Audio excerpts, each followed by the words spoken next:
La trilogía de Volver al Futuro tiene 3 tipos de temas ocultos, temas que merecen un video por separado para su explicación. Estos 3 temas son, las predicciones al 9/11 y el ataque a las Torres Gemelas. Su simbología compartida con la película de Stanley Kubrick sobre el monolito negro, para el cual recomiendo ver este video que aparece a continuación que, aunque en inglés, está muy bien explicado. Y por último y no menos importante, sus referencias al proyecto MKUltra del pájaro azul, al cual dedicaremos este video con un poco de historia el cual dividiremos en 3 partes. Comencemos.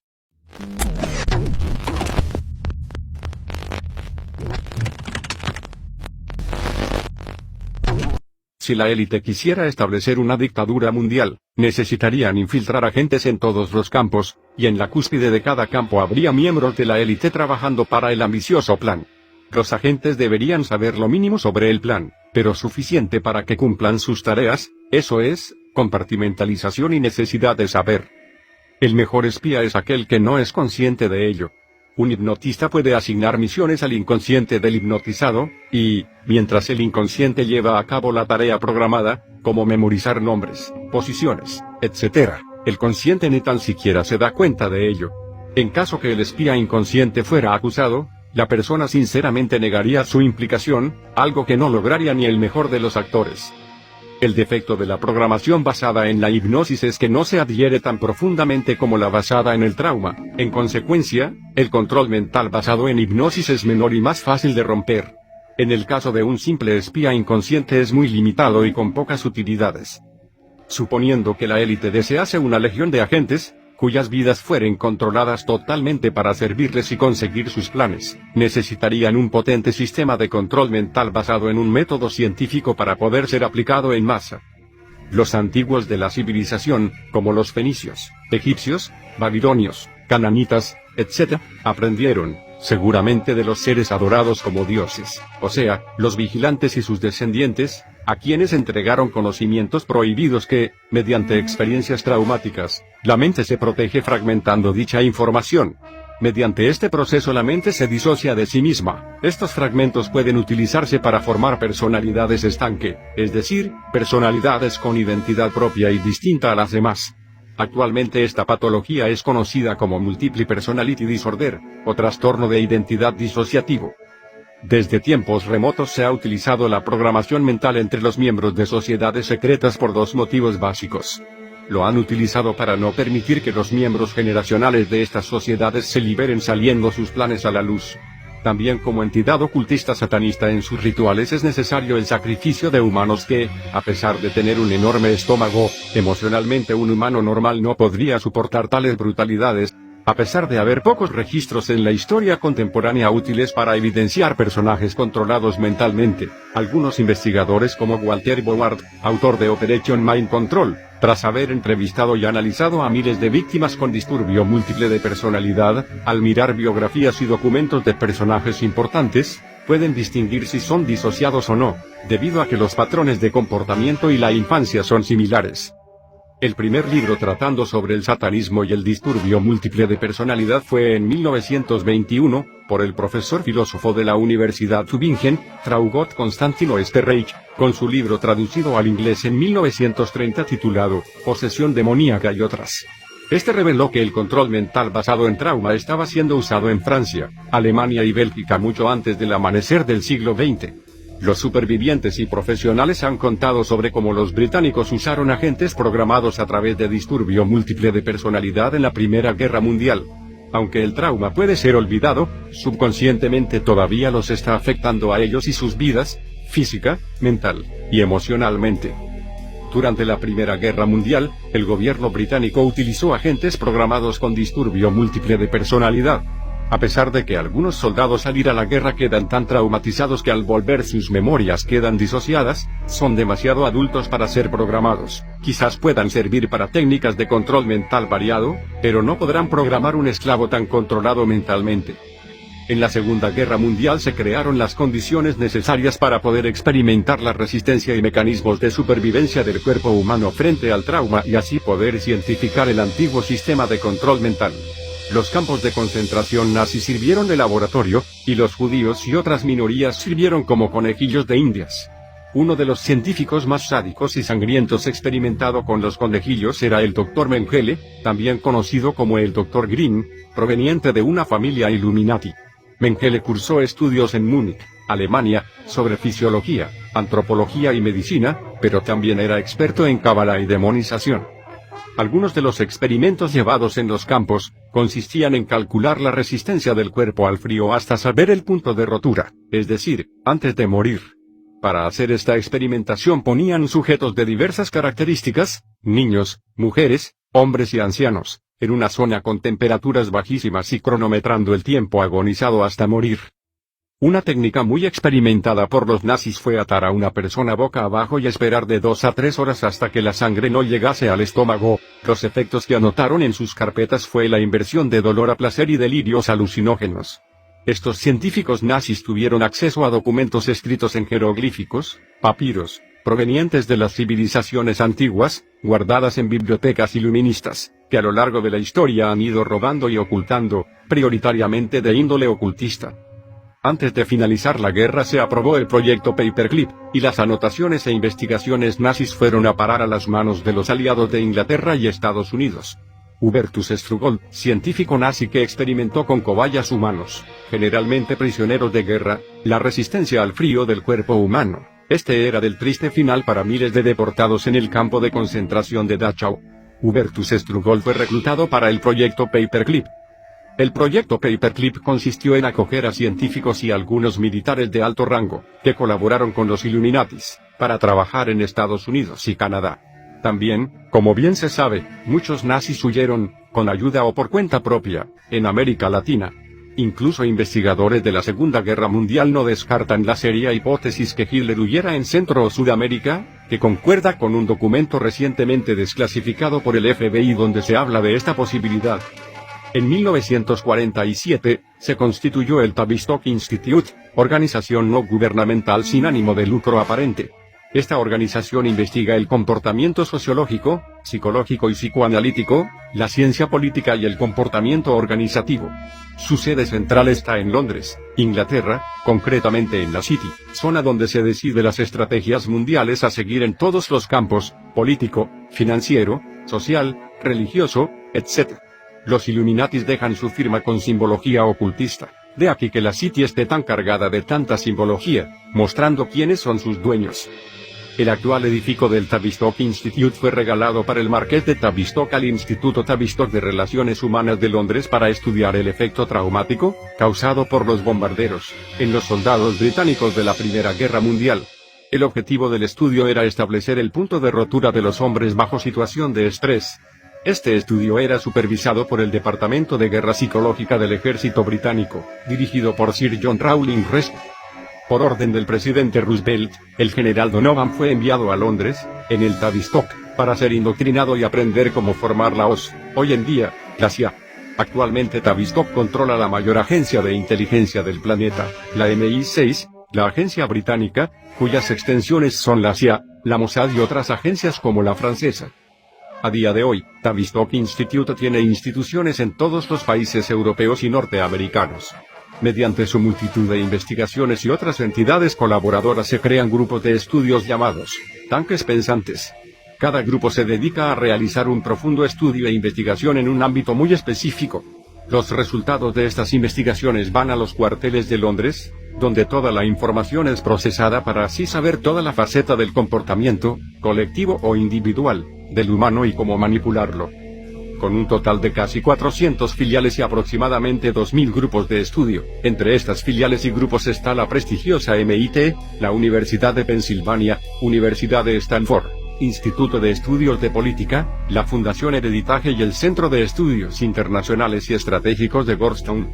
A pesar de tan solo ser una fundación no gubernamental y sin ánimo de lucro, anualmente maneja su red de fundaciones de $6 billones. El Dr. William Sargant, un psiquiatra en el Instituto Tavistock, escribió en su libro de 1957, Batalla por la mente.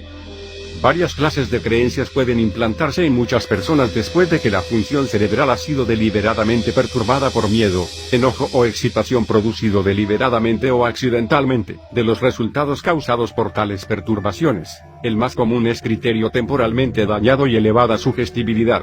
Sus varias manifestaciones de grupo son clasificadas a veces bajo el encabezamiento de instinto de manada, y aparecen más espectacularmente en tiempo de guerra, durante las epidemias graves, y en todos los períodos similares de peligro común, que incrementan la ansiedad y así la sugestibilidad individual y masiva. Y esta es otra razón de por qué el público es alimentado con una dieta constante de eventos que inducen miedo, enojo o excitación. Otra vez, el conocimiento de esto no es nuevo, solo es más extensamente usado y enfocado hoy. Las personas, o más bien los zombies, en un estado programado son usadas para muchas cosas. Son activados para cometer asesinatos, como con los asesinos de John Lennon y Robert Kennedy. Sheeran Sheeran, la marioneta de mente controlada que se alega que asesinó a Robert Kennedy en 1968, estaba en un curso de expansión de la mente con los Rosacruces cuando empezó a escuchar mensajes diciéndole que matara a Kennedy. Podemos ver ahora por qué tantos asesinatos son llevados a cabo por personas con el mismo perfil mental, los supuestos locos solitarios. No están ni solos ni, en la mayoría de los casos, locos, si les fuera permitido vivir en su estado natural. Son personas programadas, a menudo desde la infancia. Por este método, usted puede usar estos robots mentalmente controlados para colocar una bomba terrorista y luego asegurarse que están en el lugar correcto en el momento correcto para ser culpados y acusados del ultraje. Usted también puede programar la mente de esa persona mientras está en custodia para asegurarse de que incluso piense que estaba involucrado. Recomiendo que miren la película El candidato de Manchuria en sus dos versiones, dos obras maestras en comprensión del control mental.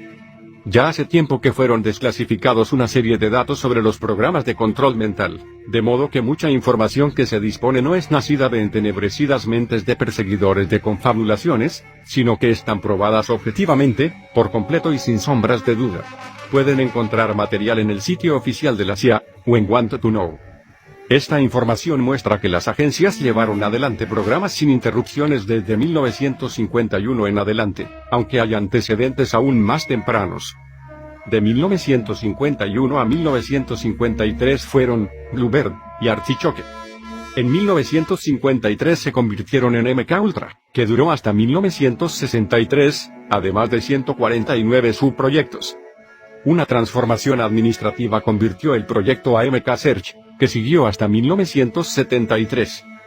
Junto a este, y en colaboración con Edgebar y Arsenal, se llevó a cabo MK-Naomi, que duró desde 1953 a 1970.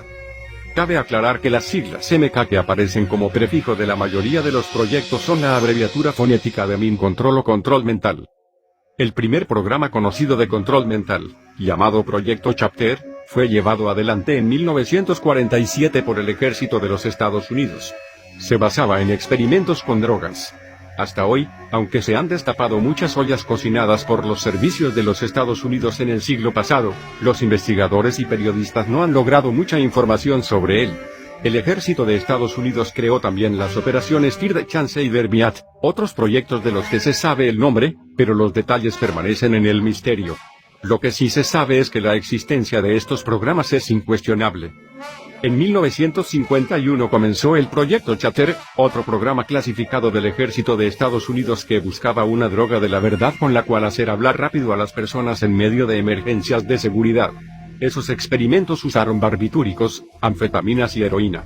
Las drogas fueron suministradas por una entidad llamada Bureau of Narcotics, y por compañías farmacéuticas.